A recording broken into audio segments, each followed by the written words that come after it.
What's up, guys? We're gonna have another video today going over all of the changes from week 2 to week 3 throughout this past week.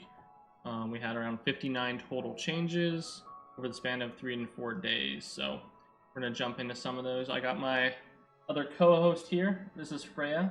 She's my little menace, my goblin shaman. You might see her popping up and down throughout the video. Most of our changes this past week looks to be performance, addressing the crashes, economy, just bugs, and general fixes. Some of it looks to be directed towards the caravan stuff. We had some environmental bug changes, all sorts of good stuff, some corruption changes. So, dive into it. Alright, we got a exploit fix, allowing cargo to be transferred from one node to another. I think this was being able to transfer cargo not via the caravan system. We had another fix related to an exploit allowing storage to be transferred. Same thing, just different days. They made a couple changes regarding item roll duration. So last week they moved it down from a minute to 15 seconds. It looks like that was maybe a little bit too quick. Bumped it back up to 30 seconds. We had another bug fix regarding node resource storage, causing items to be placed outside of the default node resource and it being lost. Artisanship experience has gone through a tuning pass. So before, I know all the gathering nodes gave 100 XP. I wonder if this is going to be different now. There was some talk on the Reddit about specifically animal husbandry artisanship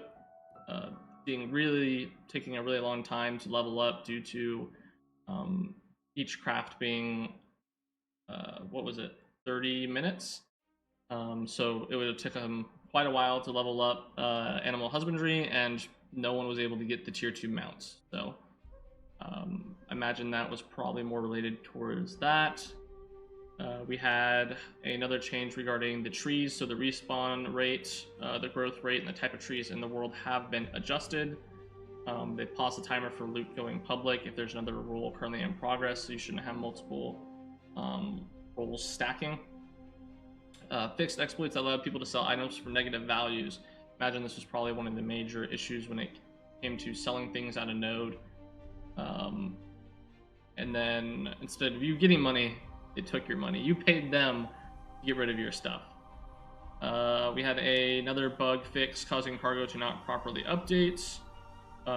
Fixed another bug transferring commodities via caravan cargo storage. So there seems to be a lot of just bug fixes related to the caravan system when it comes to cargo. We had a passover on the gathering tools. So all the starter tools durability went from 110 to 60. This is pretty big. You're gonna have to go back to your node quite often if you have not gotten your copper set of tools. So still gonna be able to grab the same things. It's not a nerf to the speed. It's just you're gonna have to go back more to repair. Fixed a bug causing warehouse items to somehow not show up the first time you open up warehouse storage. It was nice. It was a little wonky this past weekend. It had some stuff where I'd be moving things around in inventory and it would take a long time to update in the warehouse storage. I don't know if those two things are related though. They made some improvements to the environment in Samaya's Hope, changed visuals for the rounded bottoms of waterfalls, made improvements for road generation and visuals, and they also made changes to the NPC population in Samaya's Hope. They made changes to the NPC population also in Scholars Academy Caravan Camp. So lots of passovers in Samaya's Hope. Makes sense, they just added it. So nice to see that. And they also fixed a bug causing plants to somehow grow through roads. So that's good as well, I guess. Yeah, Samaya's Hope this past weekend was pretty neat. You just go in there and see like the other starting location. It was funny. I was going back through on Sunday, recording some footage for like questing, and Samaya's Hope Sweat of Brow side was the only one that was working. But Sweat of Your Brow on the Lion's Hold side was not working. None of the crafting stations were working. Hopefully they got those fixed by the time tomorrow launches, because they'll push one more wave out before it opens up tomorrow. So fingers crossed for everyone who's getting in on November 8th. They fixed a bug that caused increases to the healing received stat permanently. Didn't run into that, but also I'm not a cleric, and I don't know if that was maybe a enemy mob who was running into that issue. I don't know. They made a lot of improvements to NPC navigation throughout the whole entire this past week. I think that's like in general, and also on the server side, like location updating.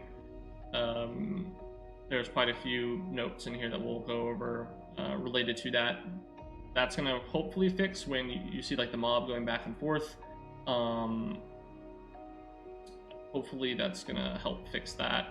That way they can path correctly, as well as update the server on the location of the mob, so you don't all of a sudden you're fighting the mob and then it teleports to someone else, or it seems like it's maybe rubber banding. That's the server not being able to update the mob position. Hopefully that gets fixed. I think maybe updating the pathing is helping them with that. Who knows? But all good things, all great fixes. So they increased the spawn area of NPCs in the killing fields. I think the killing fields is the area that is north of Lionhold with the goblins and skeletons. So I think they made that area a little bit bigger. Updated the Ancient One's lighting orb abilities. This is interesting. The Ancient Ones are the big bads in Ashes of Creation. The guys who look big and scary and have the things coming out of their heads. I haven't seen one, so maybe this means that they're actually in the current build. I probably just don't know where they're at, so that's exciting. Apparently they're updating the abilities on them, or they're going in for the first time this weekend. Who knows? Fixed a bug that prevented goblin shamans in the Ursine Cave from throwing their poison orbs. All good stuff. Here goes again, fix an issue with NPC pathfinding.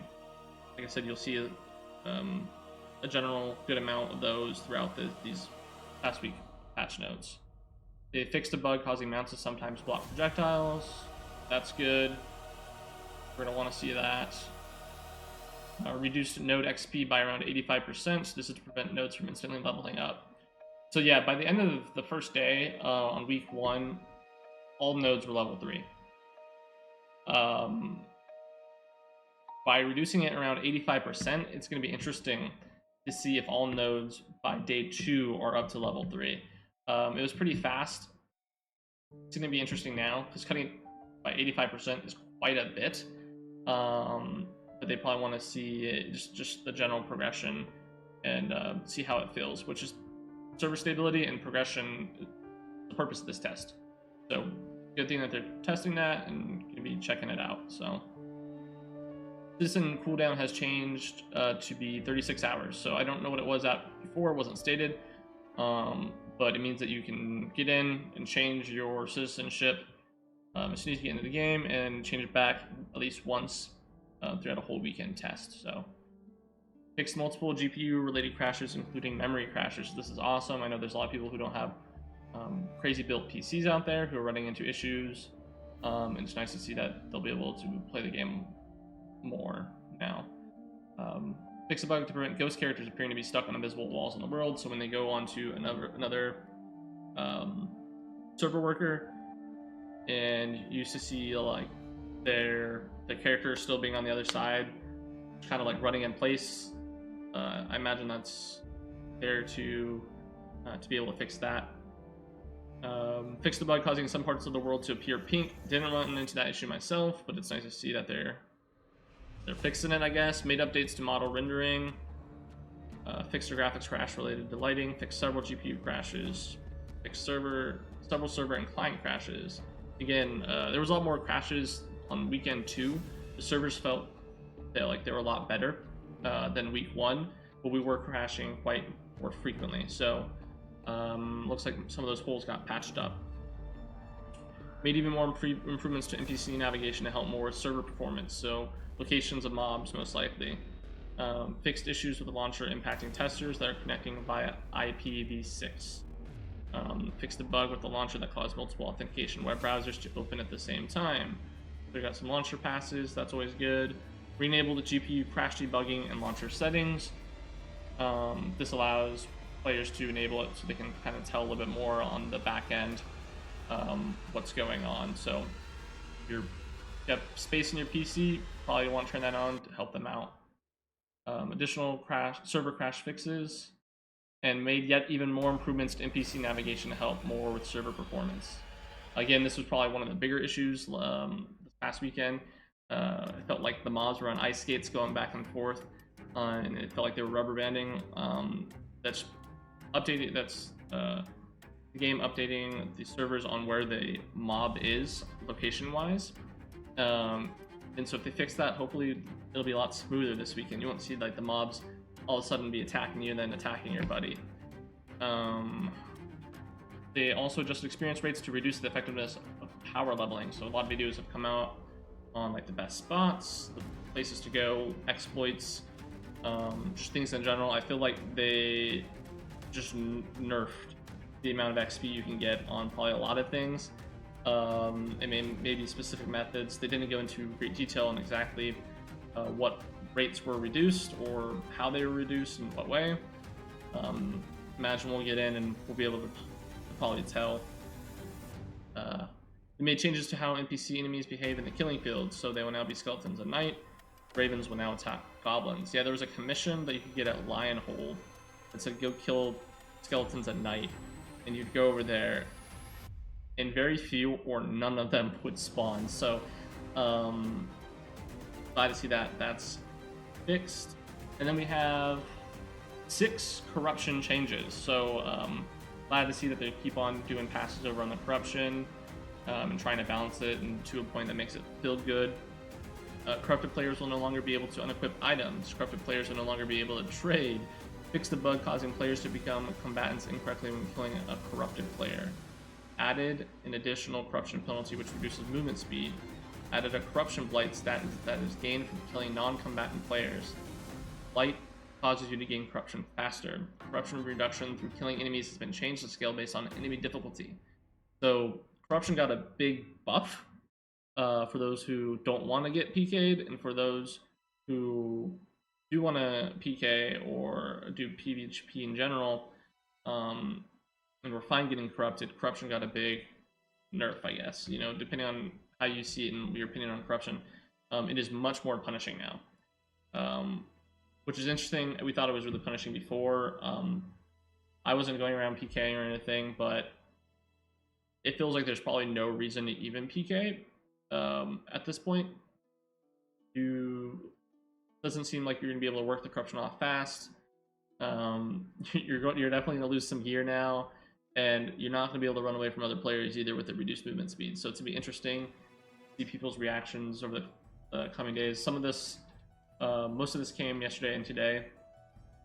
So as people react to it, see if they keep making changes in the future on it.